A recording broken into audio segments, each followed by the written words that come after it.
നമസ്കാരം. എല്ലാവരും സുഖമായിരിക്കുന്നു എന്നുള്ള വിശ്വാസത്തോടുകൂടി 2025 ജൂലൈ മാസം 13-ാം തീയതി ഞായറാഴ്ച ദിവസത്തെ ജ്യോതിഷപരമായ പ്രത്യേകതകൾ പ്രിയപ്പെട്ടവരുമായിട്ട് പങ്കുവയ്ക്കാൻ ആഗ്രഹിക്കുകയാണ്. കാലാവസ്ഥയൊക്കെ പല സ്ഥലങ്ങളിലും പ്രതികൂലമാണ്. കേരളത്തിൽ വലിയ മഴയൊന്നുമില്ലെങ്കിലും സാധാരണ നിലയ്ക്കുള്ള മഴയൊക്കെ ഉണ്ട്. അപ്പോൾ എല്ലാവരും സുഖമായിരിക്കുന്നു എന്നുള്ളൊരു വിശ്വാസത്തോടു കൂടി ഞായറാഴ്ച ദിവസത്തെ ജ്യോതിഷപരമായ പ്രത്യേകതകൾ പ്രിയപ്പെട്ടവരുമായിട്ട് പങ്കുവയ്ക്കുകയാണ്. കാലാവസ്ഥയൊക്കെ എങ്ങനെ പ്രതികൂലമായാലും ഈ ലോകത്ത് എന്തെല്ലാം സംഭവിച്ചാലും കുറേ ആൾക്കാരുടെ ജീവിതത്തിൽ നേട്ടവും ജീവിത വിജയവും കാര്യവിജയവും ധനാഭിവൃദ്ധിയും ഒക്കെ ഓരോ ദിവസവും ഉണ്ടാകും. അങ്ങനെയാണ് ജ്യോതിഷം പറയുന്നത്. അപ്രകാരമുള്ള ജ്യോതിഷ സത്യമാണ് ഇവിടെ പ്രിയപ്പെട്ടവരുമായിട്ട് പങ്കുവയ്ക്കുന്നത്. ആദ്യമായിട്ട് ഈ ചാനൽ കാണുന്ന പ്രിയപ്പെട്ടവർ ഈ ചാനലൊന്ന് സബ്സ്ക്രൈബ് ചെയ്യുക. അതുപോലെ തന്നെ ലൈക്ക് ചെയ്തുകൊണ്ട് തന്നെ വീഡിയോ കാണുവാൻ ശ്രമിക്കുക. ഷെയർ ചെയ്യുക. നല്ല നല്ല കമൻറ്റുകളൊക്കെ രേഖപ്പെടുത്തി മഹാദേവൻ്റെ അനുഗ്രഹം ഏറ്റുവാങ്ങുക. വിഷയത്തിലേക്ക് കടക്കുകയാണ്. 2025 ജൂലൈ മാസം 13-ാം തീയതി ഞായറാഴ്ച ദിവസത്തെ മലയാള തീയതി 1200-ാം ആണ്ട് മിഥുനമാസം 29-ാം തീയതിയാണ്. ഇന്ത്യൻ തീയതിയിൽ പറഞ്ഞാൽ ആഷാഢമാസം 22-ാം തീയതിയാണ്. സൂര്യോദയ സമയം രാവിലെ 6:14, അസ്തമയം വൈകുന്നേരം 6:41. ഉദയാൽപരം തിഥി തൃതീയ തിഥിയാണ്. തൃതീയ തിഥി തിങ്കളാഴ്ച 1:02 AM വരെ ഉണ്ടായിരിക്കും. ഉദയാൽപരം നക്ഷത്രം തിരുവോണ നക്ഷത്രമാണ്. തിരുവോണ നക്ഷത്രം ഞായറാഴ്ച രാവിലെ 6:54 വരെ ഉണ്ടായിരിക്കുള്ളൂ. സൂര്യോദയ സമയം എന്ന് പറഞ്ഞാൽ 6:14 അത് കഴിഞ്ഞ് ഒരു നാഴികയും കൂടി ആ നക്ഷത്രം ഉണ്ടായിരിക്കും എന്നുള്ളതാണ് അതിൻ്റെ. 1 നാഴിക 42 വിനാഴികയുണ്ട്. അപ്പോൾ 6:54 വരെ ഉദയാൽപരം നക്ഷത്രമായിട്ട് തിരുവോണ നക്ഷത്രമുണ്ട്. 6:54 മുതൽ അവിട്ട നക്ഷത്രം ആരംഭിക്കുകയാണ്. അവിട്ട നക്ഷത്രം അവസാനിക്കുന്നത് തിങ്കളാഴ്ച പുലർച്ചെ 6:50. അപ്പോൾ തിങ്കളാഴ്ച ദിവസത്തെ ഉദയാൽപരം നക്ഷത്രം അവിട്ട നക്ഷത്രമാണ്. ഈ അവിട്ട നക്ഷത്രത്തിൻ്റെ പ്രത്യേകത, അതിൻ്റെ ആദ്യത്തെ 2 പാദങ്ങൾ മകരക്കുറിലും പിന്നീടുള്ള 2 പാദങ്ങൾ കുംഭക്കുറിലുമായിട്ടാണ് ജ്യോതിഷം ക്രമീകരിച്ചിരിക്കുന്നത്. അപ്പോൾ അതിൻ്റെ സമയം പറഞ്ഞു തരാം. ഞായറാഴ്ച രാവിലെ 6:54 AM മുതൽ വൈകുന്നേരം 6:54 PM വരെയുള്ള സമയമാണ് മകരക്കുറിൽപ്പെട്ട ഔട്ടൻ 2 പാദ നക്ഷത്ര സമയം. ഈ സമയത്ത് ജനിക്കുന്ന കുട്ടികൾ മകരക്കുറിൽപ്പെട്ട ഔട്ടൻ നക്ഷത്ര ജാതകരാണെന്നുള്ളത് അറിഞ്ഞുകൊള്ളുക.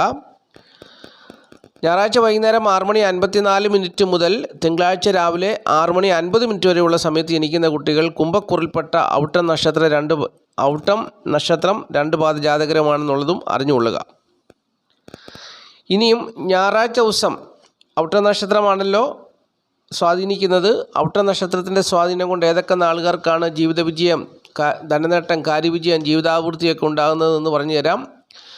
തിരുവോണം, പൂരാടം, തൃക്കേട്ട, ചിത്തിര, ചോതി, മകയിരം, രോഹിണി ഇത്രയും നാളുകാർക്ക് നേട്ടങ്ങൾ പ്രതീക്ഷിക്കാവുന്ന ദിവസമാണ്. തിരുവോണം, പൂരാടം, തൃക്കേട്ട, ചിത്തിര, ചോതി, മകയിരം, രോഹിണി. ഞായറാഴ്ച ദിവസം അതിശക്തമായ മഴയോ പേമാരിയോ കൊടുങ്കാറ്റോ എന്തെല്ലാം വന്നെന്ന് പറഞ്ഞാലും ഈ ഞായറാഴ്ച ദിവസം തിരുവോണം, പൂരാടം, തൃക്കേട്ട, ചിത്തിര, ചോതി, മകയിരം, രോഹിണി എന്നീ നാളുകാരുടെ ജീവിതത്തിൽ നേട്ടങ്ങളൊക്കെ പ്രതീക്ഷിക്കാവുന്നതാണ്. എത്ര മോശമായ ദശാകാലത്തു കൂടി കടന്നു പോകുന്നവരാണെങ്കിൽ, എത്ര പ്രതിസന്ധിയിൽ കൂടി കടന്നു പോകുന്നവരാണെങ്കിൽ അവരുടെ ജീവിതത്തിലൊരു പ്രത്യാശ ഉണ്ടാകുന്നൊരു ദിവസമാണ്, പ്രതീക്ഷ ഉണ്ടാകുന്നൊരു ദിവസമായിരിക്കും ഞായറാഴ്ച ദിവസം എന്നുള്ളതാണ് അതിൻ്റെ പ്രത്യേകത. അതുപോലെ തന്നെ ഈ ഞായറാഴ്ച ദിവസം പ്രതിസന്ധികളും പ്രശ്നങ്ങളും പ്രതികൂലങ്ങളും ഒക്കെ വന്നു ചേരുവാൻ സാധ്യതയുള്ള നാളുകാരുണ്ട്. അപ്പോൾ പ്രതികൂലമായ കാലാവസ്ഥയാണ്, കൊടുങ്കാറ്റൊക്കെ വന്നു പോയാൽ പോലും ദോഷം സംഭവിക്കാൻ സാധ്യതയുള്ള നാളുകാരാണ്.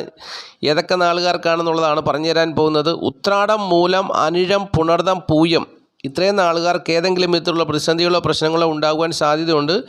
അതുകൊണ്ട് വളരെ സൂക്ഷിക്കണം. പ്രതികൂലമായ കാലാവസ്ഥയൊക്കെയാണ്, ഏതെങ്കിലും വിധത്തിലുള്ള ദോഷങ്ങൾ സംഭവിക്കാൻ സാധ്യതയുണ്ടെന്നുള്ളത് മനസ്സിലാക്കുക. ആപത്തോ അനർത്ഥങ്ങളോ ധനനഷ്ടമോ എന്തെങ്കിലും ഒരു പ്രശ്നങ്ങൾ അവരെ തേടി വരുവാൻ സാധ്യതയുണ്ട്. അതുപോലെ തന്നെ ഞായറാഴ്ച വൈകുന്നേരം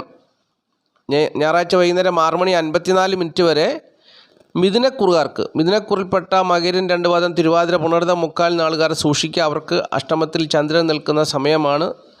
പ്രതിസന്ധികളും പ്രശ്നങ്ങളൊക്കെ ഉണ്ടാകുവാൻ സാധ്യതയുണ്ട്. ഞായറാഴ്ച വൈകുന്നേരം 6:54 കഴിഞ്ഞാൽ പിന്നെ കർക്കിടകക്കുറുകാർ ശ്രദ്ധിക്കണം. അവർക്ക് അഷ്ടമത്തിൽ ചന്ദ്രൻ വരികയാണ്. അപ്പോൾ കർക്കിടകക്കുറിൽപ്പെട്ട പുണർദം, കാല്, പൂയം, ആയില്യം നാളുകാരും സൂക്ഷിക്കണം. അപ്പോൾ ഇങ്ങനെയാണ് ഈ ഞായറാഴ്ച ദിവസത്തെ അനുഭവങ്ങൾ ഈ പറഞ്ഞ നാളുകാർക്കൊക്കെ ഉണ്ടാകുക എന്നുള്ളത് മനസ്സിലാക്കുക. ഇനി ഞായറാഴ്ച ദിവസം പ്രധാനപ്പെട്ട കാര്യങ്ങളൊക്കെ ചെയ്തെടുക്കുവാൻ വേണ്ടിയുള്ള ശുഭസമയം ജ്യോതിഷം പറയുന്നുണ്ട്. ഞായറാഴ്ച രാവിലെ 6:14 മുതൽ 9:14 വരെയുള്ള സമയം ശുഭസമയമായിട്ട് വേർതിരിച്ച് വന്നിട്ടുണ്ട്. പിന്നീട് 10:44 മുതൽ ഉച്ചകഴിഞ്ഞ് 3:14 വരെയുള്ള സമയവും ശുഭസമയമായിട്ട് വേർതിരിച്ച് വന്നിരിക്കുന്നു. അപ്പോൾ ഈ സമയമൊക്കെ നോക്കി പ്രധാനപ്പെട്ടതായ കാര്യങ്ങളൊക്കെ ചെയ്തെടുക്കുക. നേരത്തെ നിശ്ചയിച്ചിരിക്കുന്ന കാര്യങ്ങളൊക്കെ മഴയാണെങ്കിലും വെയിലാണെങ്കിലും ചെയ്യേണ്ട കാര്യങ്ങളൊക്കെ കൃത്യസമയത്ത് ചെയ്യണമല്ലോ. അപ്പോൾ നേരത്തെ നിശ്ചയിച്ച് വച്ചിരിക്കുന്ന കാര്യങ്ങളൊക്കെ ഈ സമയം നോക്കിയൊക്കെ പ്രധാനപ്പെട്ടതായ കാര്യങ്ങളൊക്കെ ഈ സമയം നോക്കിയൊക്കെ ചെയ്തെടുത്ത് ജീവിത വിജയം നേടുക. ഇനിയും പറയുന്നത് സംഖ്യാശാസ്ത്രമാണ്. സംഖ്യാശാസ്ത്രം പറയുന്നത് ഇംഗ്ലീഷ് മാസ തീയതി വെച്ചാണ്. തീയതി 13 ഒറ്റസംഖ്യയാക്കുമ്പോൾ 4 വരും. ഏതൊരു മാസത്തെയും 4, 13, 22, 31 എന്നീ തീയതികളിൽ ജനിച്ചവർക്ക് അനുകൂലമായൊരു ദിവസമാണ്. അപ്പോൾ കൂടുതൽ മെച്ചപ്പെട്ട അനുഭവങ്ങൾ അവർക്കുണ്ടാകണമെങ്കിൽ മഞ്ഞ, നീല, ഇളനീല നിറങ്ങളുള്ള വസ്ത്രങ്ങൾ ധരിക്കുകയും വസ്ത്രങ്ങൾ ധരിക്കുന്നവരുടെ പേരിൽ ഇംഗ്ലീഷ് അക്ഷരമാലയിലെ DMT എന്നീ അക്ഷരങ്ങൾ ഉണ്ടാകുകയും ചെയ്യുമ്പോൾ കൂടുതൽ ഉത്കൃഷ്ടമായ ജീവിതാനുഭവങ്ങൾ അവർക്ക് വന്നു ചേരും. ഇനി പേരിൽ അക്ഷരങ്ങളില്ലെങ്കിൽ പോലും സാമാന്യം നല്ല ഫലങ്ങൾ അവർക്ക് വന്നു ചേരുന്നൊരു ദിവസമായിരിക്കും ഞായറാഴ്ച ദിവസം എന്നുള്ളതും അറിഞ്ഞിരിക്കുക.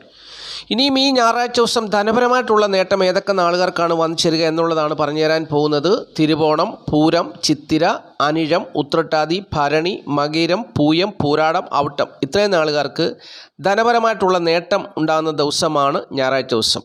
ഔട്ടം നക്ഷത്രം സ്വാധീനിക്കുമ്പോൾ ആ നക്ഷത്രത്തിൻ്റെ അനുകൂലമായ സ്വാധീനം കൊണ്ട് ജീവിതത്തിൽ ധനപരമായിട്ടുള്ള നേട്ടം, ധനവിഷയങ്ങൾ കൈകാര്യം ചെയ്താൽ വിജയിക്കുന്ന ഒരു ജീവിത സാഹചര്യം ഈ നാളുകാർക്ക് വന്നു ചേരുന്നൊരു ദിവസമാണ് ഈ ഞായറാഴ്ച ദിവസം എന്നുള്ളത് അറിഞ്ഞുകൊള്ളുക. അപ്പോൾ ഇത്രയും കാര്യങ്ങളാണ് ഞായറാഴ്ച ദിവസത്തെ ജ്യോതിഷപരമായിട്ടുള്ള പ്രത്യേകതകളായിട്ട് ഈ അധ്യായത്തിൽ കൂടി പ്രിയപ്പെട്ടവരായിട്ട് പങ്കുവച്ചത്.